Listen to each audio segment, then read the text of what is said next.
بسم اللہ الرحمن الرحیم۔ بہت ہی عظیم دعا ہے، بہت ہی بہترین دعا ہے۔ تو کسی بھی پریشانی، مصیبت، غم، دکھ، بیماریوں میں اس کو پڑھیں، جتنی دفعہ بھی پڑھیں، 40 دفعہ آتا ہے روایات میں کہ 40 دفعہ پڑھیں، ٹھیک ہے 40 دفعہ پڑھیں، اگر کم بھی پڑھیں تب بھی ٹھیک ہے، نمازوں کے بعد جو ہے وہ پڑھیں یا کسی بھی وقت پڑھیں تو بے حد فائدہ، مگر مطلب سمجھنے کے ساتھ ساتھ مطلب بھی صاف سمجھیں تب بھی اچھا ہے، اور جو اس میں کہا گیا ہے اس پہ عمل بھی پھر کریں۔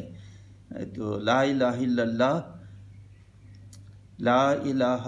الا انت سبحانک انی کنت من الظالمین، یہ وہ دعا ہے جو حضرت یونس علیہ السلام نے مچھلی کے پیٹ میں پڑھی تھی، اور اس کی وجہ سے ان کی نجات ہوئی، اللہ تعالیٰ نے ان کی جو خطا تھی وہ معاف فرمائی اور ان کو باہر